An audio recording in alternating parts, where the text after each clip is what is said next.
친명 횡재, 비명 횡사를 주도하고 있습니다. 자신을 비판했던 의원들 모두 하위 20% 안에 포함하고 개인적인 복수를 자행하고 있습니다. 이재명 대표에게 묻습니다. 이재명 대표는 지난 2년 동안 어떤 의정 활동을 하셨습니까? 자신과 측근의 범죄를 비호하기 위해 민주당을 이용한 것 이외에 민주당의 국회의원으로서 국민과 민주당을 위해 어떤 일을 하셨습니까? 예, 민주당 서른 의원의 지난주 금요일 기자회견 듣고 오셨습니다. 하위 10% 또는 20%에 왜 내가 들어갔는지 이해할 수 없다고 나선 의원은 서른 의원뿐이 아니죠. 박용진, 김영주, 윤영찬, 송갑석, 김한정 의원도 마찬가지입니다. 친명이 아니란 이유로 공천학살의 대상이 됐다 이렇게 의심하는 의원들이 늘어가면서 민주당 공천 갈등 극에 달하고 있는데요. 오늘 이분들 가운데 한 분 직접 모셨습니다.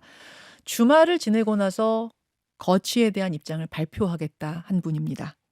민주당 서른 의원 직접 만나보죠. 의원님 어서 오십시오. 네, 반갑습니다. 오랜만입니다. 오랜만입니다. 좋은 일로 좀 만났어야 하는데 현역 의원 평가 하위 10%다 통보를 받고는 어떤 생각이 드셨습니까? 이재명 대표 참 고약한 사람이구나 이런 생각을 했습니다. 그래서 이 양반이 정치를 무슨 복수혈전하듯이 하나 이런 생각을 했습니다. 그게 무슨 말씀이십니까? 그게 무슨 말씀이냐면요. 이재명 대표가 그 국회로 체포동의안이 넘어왔었습니다. 예. 근데 그때 그 체포동의안을 앞두고 의총을 했거든요. 의총을 하면서 제가 그런 그 발언을 했습니다. 총에서. 지금 이재명 대표에 대해서 체포동의안이 들어왔지만은 이걸 가결시키라고 얘기를 하는 게 옳다. 이재명 대표가 직접. 이거는 뭐냐면은 이재명 대표가 그전에 체포동의안 불체포 특권을 내려놓겠다 이렇게 얘기를 했거든요. 예. 국민과 약속인데 첫째 그 약속을 지켜야 되고 두 번째는 만일에 국회에서 이재명 대표가 가결시키라고 해서 우리 당원들이 동의해서 국회의원들이 동의해서 가결을 시키게 되면은 예. 그건 부결시킨 것보다 훨씬 더 큰 위력을 갖는다. 무슨 뜻이냐면은 이재명 대표가 자신이 있기 때문에 나는 잘못한 게 없다. 내 법정에 가서 당당히 이야기하겠다. 이 의지의 표시거든요. 그래서 그 상태로 법정에 가게 되면 서로 국회에서 가결이 됐다 하더라도 부결보다 더 큰 힘으로 판사들에게 작동할 거라 생각했습니다. 더군다나 형사소송법 원칙상 불구속으로 재판 진행하는 게 원칙 아닙니까? 예. 이게 도피나 증거인멸의 의지가 없기 때문에 당연히 이건 그 불구속 상태의 재판을 받는 게 원칙이기 때문에 그 증거인멸 여미도 없고 도망갈 여유도 없으니까 더군다나 지금 검찰 측하고 다투고 있는 상황이라서 예. 그런 등등으로 보면 법원에서 이 구속영장 청구를 못한다. 기각될 거니까 기각될 거니까 의원들한테 가결시키라고 그렇죠. 대표가 직접 말하십시오. 이렇게 그렇죠. 얘기하셨어요. 그렇게 얘기를 했죠. 예. 그런데 그 얘기에 대해서 이제 끝나고 난 뒤에 예. 서영교 대표 최고위원 같은 사람은 예. 선배님 선배님 말씀 맞습니다. 근데 당이 이렇게 나오는데 어떻게 하겠습니까? 서영교 최고위원이 그러셨어요? 그랬어요. 저한테 개인적으로 설 선배 말씀이 맞지만은 이 상황에서 어떻게 하겠습니까? 예. 가결을 해야 됩니다. 이렇게 얘기를 하더라고요. 끝나고 난 뒤에 부결을 부결을 해야 된다. 된다. 예. 그래서 그 뒤에 이제 표결을 했죠. 표결한 결과 가결됐지 않습니까? 예. 우리 당에서 30명 넘는 의원들이 이 가결 투표를 했는데 예. 그 뒤에 이제 의총이 열렸습니다. 예. 의총이 열리고 난 뒤에 제가 발언권을 얻어가지고 얘기를 했습니다. 나는 가결 투표했다. 하셨죠. 그런 말씀하셨죠. 네, 그렇게 얘기를 했습니다. 맞아요. 예. 그랬더니 막 벌떼가 찌르나더라고요. 그래서 발언을 못하게 해요. 그래서 결국 제가 말을 못하고 내려왔습니다. 그런 상황이 있었습니다. 그때 이후로 제가 느낀 게 이게 당이 참 큰일 났구나. 결국 그것에 대한 복수가 이번에 이루어졌다. 그렇게 됐죠. 그런데 이재명 대표는 이제 그 부분에 대한 질문을 받고 이렇게 말했습니다. 주관적 평가 영역 중에 가장 중요한 항목이 동료 평가인데 거기서 0점 맞은 분도 있다더라. 여러분도 아마 짐작할 수 있는 분인 것 같다. 이러면서 동료 평가가 결정적으로 이 하위 10% 20%를 가르는 어떤 기준이 됐다는 거거든요. 동료 평가가 있고 이게 이제 정성 평가라고 그러죠. 네. 그다음에 정량 평가가 있습니다. 예. 의원 활동을 어떻게 했냐. 그게 객관적인 내용이죠. 정성 평가는 자기 기분에 따라서 죄송합니다. 자기 기분에 따라서 이 사람은 뭐 0점 줄 수도 있고 이 사람은 100점 줄 수도 있고 이렇게 나오거든요. 예, 예. 그게 객관적인 사실일까? 그건 냉정하게 봐야죠. 아. 그래서 뭐 이재명 대표는 정성평가 부분이 0점 나온 사람들이 있다 그러니까 그걸 강조해서 말씀하시지만은 제가 볼 때는 그건 객관성이 없다고 생각하죠. 공정하지 않은 결과다. 아. 그렇게 보기 때문에 어쨌든 정성평가에서 그렇게 했으리라 생각합니다. 근데 그것조차도 예. 신뢰하기가 쉽지 않다는 이야기입니다. 그래서 결론은 그러면 정성평가, 정량평가가 어떤 건지 공개해서 얘기를 할 필요가 있죠. 안 하죠. 공개를 안 하죠. 해라고 그랬는데 안 하고 있잖아요. 정성평가, 정량평가의 채점표를 공개하라 그런 그렇죠. 말씀이신 예. 건가요? 당의 입장에선 또 이런 이야기도 합니다. 과거 총선 때도 이 정도 반발은 늘 있었다. 정청래 최고위원은 그러시더라고요. 억울하지 않은 컷오프는 없다. 나도 과거에 그랬다. 뭐 이재명 대표도 불가피한다는 거를 좀 이해해달라. 어떻게 답하시겠습니까? 정청래 최고는 그런 소리 할 수 있습니다. 자기가 불이익을 당했기 때문에. 그러나 그때는 극소수에 한정됐습니다. 지금은 전혀 달라요. 어제까지 보면은 단수 공천을 한 사람들이 한 50명 가까이 되는데 예. 그 50명 중에서 부산, 경남을 빼고 단수 공천에 특혜를 받았다 할 수 있는 사람은 한 명 정도 있어요. 누군지 아십니까? 누굽니까? 50명 중에서 한 40명을 빼내고 예. 한 40명 이제 10명을 빼내고 40명을 친다면은 예. 윤건영 의원 혼자 단수 공천 받았어요. 그러니까 비명계 중에 비명계 중에서 한 명 단수 한 명 단수 공천됐다. 공천 나머지는 다 친명이다. 고민정 의원은 최고위원입니다. 고민정 의원은 최고위원이기 때문에 단수 공천을 받았습니다. 아하. 윤건영 의원만 비명 중에서 유일하게 한 명 단수 공천 받았어요. 남은 다 친명이에요. 이게 공정하다고 할 수 있겠습니까? 그리고 나머지 비명 의원들은 다 지금 경선을 하도록 돼 있습니다. 그 경선 내용도 보면은 어떤 의원들은 하위 10%에 들어갔기 때문에 30% 감수하고 들어갑니다. 내가 장렬하게 죽겠다. 선언하고 지금 하고 있습니다. 그런 경선 지역도 있습니다. 때문에 경선이 말이 경선이지 자신이 구성하고 있는 사람들 전부 다 깔아놨어요. 소위 그 자객 공천이요? 자객 공천이죠. 깔아놨다고 생각하세요? 그분들이 자발적으로 가신 거 아니에요? 다 준비되어 있는 과정에서 다 들어갔다고 봅니다. 그러면 하위 20% 명단은 아무도 모르는 금고 안에 들어있었다고 하는데 이미 그것이 아름아름 유출이 돼서 거기에 깔아놨다 이렇게 보시는 거예요? 정확하죠. 예. 정확해요? 당연하죠. 그건 뭐 사전에 다 알고 있었던 사실이라고 보죠. 이재명 대표를 중심으로 한 사람들은 경기도 팀이라고 흔히 말하는 그 팀들은 이 상황을 다 알고 있죠. 경기도 팀은이라는 건 실체가 없다. 정성호 의원은 그러시던데요. 실체가 없다고 얘기하겠죠.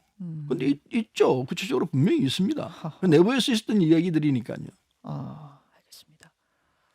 서른 의원 만나고 있습니다. 몇 가지 좀 구체적인 이슈들로 들어가서 짚어보죠. 그 여론조사 업체 선정을 놓고 지금 시끌시끌한데 리서치 DNA라는 곳이죠. 여기가 지난해 현역 의원 평가할 때도 여론조사 시행한 곳이고 이번에 그 비명계 현역 의원들 지역구에 현역 의원 이름 뺀 희한한 여론조사가 돌았는데 그것도 뭐 이 업체에서 한 거다 이런 얘기가 있고. 근데 이 업체가 지역구 경선 여론조사 수행업체 선정에서 빠졌다가 나중에 추가가 됐다. 뭐 이런 이제 문제 제기가 있어서 불공정 논란 때문에 어제 결국은 경선 여론조사 업체에서 빼기로 뭐 이렇게 정리는 됐습니다만 그랬죠. 예. 이 이슈는 어떻게 보세요? 리서치. 당연한 얘기죠. 리서치 DNA가 최종적으로 다 정리를 했는데 막판에 다시 끼어들어왔거든요. 추가로. 예. 물론 추가할 수 있죠. 그런데 추가했는데 추가하고 난 뒤에 리서치 DNA가 전부 다 맡아서 다 했어요. 이상하게 이 여론조사한 내용은 그쪽에서 다 맡아서 했습니다. 조사해보면 다 나오니까요. 그래서 이게 뭘 의미하느냐. 또 마음대로 다 하는 거죠. 지금 이제 리서치 DNA라는 곳이 그래서 이 최고위에서 결정인지 예. 홍익표 의원의 이제 주장에 의해서 네, 문제 제기. 정당한 주장이니까요. 반발을 하게 되면은 이건 내용을 들이대면서 이건 뭐냐 이러되면은 할 말이 없어질 것 같으니까 사전에 좋다 그러면 리서치 DNA는 빼내자 해서 빼낸 거로 돼 있습니다. 근데 그거를 당한 사람들 입장에서는 당한 사람들 입장에서는 이런 엉터리 이런 조사 결과를 가지고 나를 이렇게 이 불이익을 주겠다면은 그게 공정하다고 할 수 있느냐? 공정하지 않지 않느냐? 그러니까 새로 해야 되는 거 아니냐? 이 주장이 나올 수밖에 없게 돼 있죠. 새로 해야 된다고 보세요? 저는 해봐야 소용없다 생각합니다. 하지도 않을 뿐더러 네. 하지 않을 거예요. 네. 하지 않고 이재명 대표의 특징은 자기가 하는 거 그냥 밀고 나갑니다. 돌아보는 일이 없어요. 그게 잘했든 잘못했든 아무 상관없어요. 자기 주장 결정 나면 그대로 갑니다. 두고 보세요. 이게 돌아오진 않을 거예요. 오늘 내가 방송하고 나면 또 이 말을 번복해서 할런지는 모르겠습니다만 지금까지는 그랬습니다. 두 번째 이슈는 문재인 정권에서 대통령 비서실장 지낸 임종석 전 실장인데 중성동갑에서 뭐 일찌감치 뛰고 있습니다만 당에서는 거기는 절대 안 된다는 거거든요. 공격적인 전사가 거기 들어가야 한다. 뭐 이래가지고 전현희, 추미애, 이현주 전 의원 이런 분들 이름이 오르내리고 있어요. 여기가 마치 그 친문 대 친명 갈등의 상징 지역구처럼 돼버렸는데 어떻게 보세요? 그 부분은요. 우리가 이해찬 대표 당시에 시스템 공천이라고 딱 정했습니다. 시간을 많이 들여가지고 예. 시스템 공천을 정했는데 시스템 공천. 예. 이 시스템 공천이 굉장히 시간을 많이 들여가지고 만들었습니다. 그때 제가 최고위원 할 때인데 이해찬 대표가 자기가 과거에 공천을 못 받아서 무소속으로 나와서 세종시에 당선됐거든요. 예. 그래서 들어와서 당대표가 됐습니다. 그렇죠. 그게 있어요. 그래서 나는 절대로 저렇게 안 한다. 공정하게 한다 해서 시스템 공천 제도를 만들었습니다. 예. 그게 제대로 된 거예요. 예. 그게 이재명 대표 들어서 하나씩 허물기 시작해가지고 오늘의 이런 상황을 만들었습니다. 지금도 시스템 공천이라고 하는데요. 말은 시스템 공천인데 자기 좋을 대로 미리 다 만들어놨죠. 계산하고 있던 대로. 다 만들어놨기 때문에 그건 시스템 공천이라고 하기가 불가능한 얘기입니다. 원래 이해찬 대표가 갖고 있던 그 시스템 그게 시스템 공천이지. 예. 지금 이재명 대표가 들어서서 하나하나 꽂혀놓은 이 부분은 시스템 공천이라기보다는 이재명 대표의 자기 좋을 대로 만들어놓은 제도죠. 장치죠. 임종석 실장은 그래서 어떻게 결론 날 것 같습니까? 결론은 경선을 해야 됩니다. 추미애가 됐든 누가 됐든 간에 경선을 해서 그 과정에 맞도록 해야 합니다. 그래서 이 뭐 여전사 뭐 3인방 얘기하지 않습니까? 네. 추미애 뭐 전현희, 이현주. 제가 볼 때는 유일한 전현사는요. 전현희 전 권익위원장이에요. 국민권익위원장이에요. 그 세 명 중에 그분은 유일한 전사라고 그렇게 할 수 있습니다. 윤석열 이 정권이 그 물러나게 하려고 온갖 수를 다 썼거든요. 근데 묵묵히 그걸 견뎌냈어요. 그럼 마침내 정리를 잘하고 나왔습니다. 나오고 난 뒤도 뭘 구속하려고 이 온갖 수를 다 썼지만은 결국은 안 됐죠. 우리 당에서 보면 유일한 여선사는 전현희 의원이고 나머지 뭐 이현주 씨에 대해서는 말하고 싶지 않습니다. 그분은 정체성 자체가 우리 당이 맞나 민주당이 맞나 이 의혹을 모든 당원들이 다 갖고 있을 것 아닌가 생각합니다. 그래서 이재명 대표는 그렇게 생각하는지 모르지만은 이현주 의원이 왔다 갔다 한 게 몇 당입니까? 몇 번째 들어오고 나가고 합니까? 나중에 되면은 이현주 의원이 이재명 대표를 저격할 거라고 난 봅니다. 위치가 적당히 되면은 그런 스타일의 분이에요. 저는 그렇게 봅니다. 그다음에 추미애 대표는 윤석열 대통령이 들어서는데 어떤 역할을 했습니까? 장관과 검찰총장이었지 않습니까? 그런 관계를 보면은 추미애 대표는 조용히 있는 것이 최선의 정책이라고 봅니다. 그러면은 전현희, 임종석 경선 정도를 하게 된다면 그러면은 좀 이게 납득이 될 것이다. 전현희 의원이 그걸 하려고 할지는 모르겠습니다만은 추미애, 임종석이 붙는 경우라면은 경선해서 결정하는 게 답이라고 보죠. 그거 하나만한 결과라고 생각하고 임종석 전 실장이 하는 것이 맞아요. 저는 그렇게 봅니다. 하는 게 맞다고 일단은 보시고 주겠습니까? 네? 임종석 실장한테 공천 주겠습니까? 제가 대표라면 하죠, 당연히. 이재명 대표는요? 이재명 대표는 안 하지 싶습니다. 지금 굉장히 이제 서른 의원이 제가 계산해 보니까 한 2년 2개월 만에 출연하셨어요, 뉴스쇼에. 그동안 방송 출연 자체를 안 하시다가 안 한 이유가 아까 말씀드린 대로 이 불체포 특권 내려놓고 하는 이 과정에서 더 이상 내가 나와서 얘기하면은 당의 평화가 깨지겠구나. 당의 평화를 찾자. 그래서 일체 특히 방송 인터뷰를 안 했습니다. 요청이 뭐 쇄도했었는데 솔직히 말해서 제가 당의 평화를 위해서 참는 게 옳다고 생각해서 당분은 안 하겠습니다. 그래서 일체 안 나갔었습니다. 그럼에도 불구하고 지금 정성평가에서 거의 꼴등에 가깝게 지금 받으셨어요. 그렇게 됐습니다. 이런 상황을 납득할 수도 없고 이해할 수도 없다. 그렇게 말씀하셨는데. 납득 이해 불가하고요. 대충 이해가 갑니다. 이재명 대표의 스타일이 어떻다는 거를 지금에서 이해가 확실히 돼요. 이재명 대표는 첫째는 자신이 갖고 있는 사법 리스크 예. 일주일에 2번, 3번 재판을 받지 않습니까? 예. 재판을 받으려면 그 전날부터 아무것도 못해요. 재판 생각만 합니다. 당무를 정상적으로 볼 수가 없어요. 일주일 내내 자기 재판 문제를 생각해야 되기 때문에 당을 어떻게 끌어갈지 머리가 비어 있을 거예요. 거기다가 정치적 경험이 너무 얕아요. 없어요. 이게 이 상황을 정치라는 게 기본적으로 대화를 하고 타협에 들어가야 되는데 특히 당내 문제에 있어서는 예. 그런 게 없어요. 자기 결정이 있으면 이건 다른 사람 얘기 필요 없어. 나는 가. 이 스타일이기 때문에 정치적으로는 안 맞는 사람이에요. 아니 뭐 시장도 하고 지사도 하고 했는데 그 정치 자리가 아니에요. 행정가의 역할을 했었지. 행정가. 그래서 지금 이재명 대표는 물론 자기 자신이 저지른 과거에 대해서 자신이 제일 잘 알기 때문에 그게 자신이 없는 거예요. 제일 큰 이유는 그거라 생각하지만 그래도 자신의 문제가 사법 리스크가 아무리 있다 하더라도 당무를 정상적으로 볼 각오를 해야 되는데 그걸 못하고 있습니다. 그래서 이 일이 엉망이 되는 거죠. 밑에서 그냥 개판을 쳐도 모를 거라고 봅니다. 알고 있는지는 모르겠습니다만 제가 볼 때는 판단하기가 쉽지 않을 거예요. 지금 개판 수준입니까? 개판이죠. 정확히 말하면은.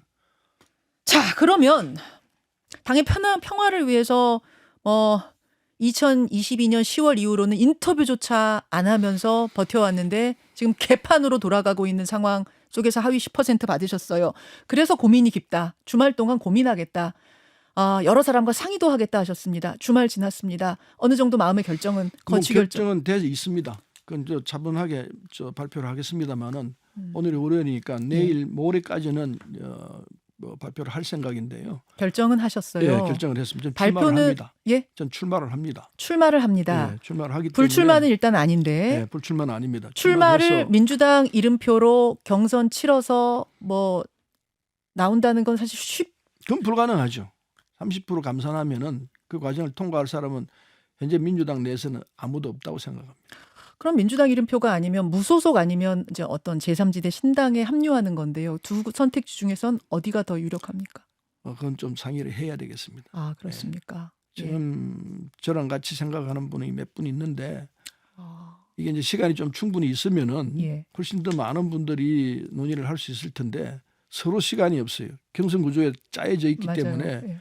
그래서 결정을 다들 못하고 미련을 갖고 그래도 당에 대한 마지막 충성심 이런 게 남아 있어 가지고 결단을 못하고 있는 분들이 상당히 많이 있습니다. 그래서 뭐 그분들은 그렇다 치더라도 그래서 세력을 모으기가 만만치 않다는 생각이 들기 때문에 개별 자기가 처해 있는 조건에서 결단을 하고 자기 거취를 정하지 않을까 이런 생각이 듭니다.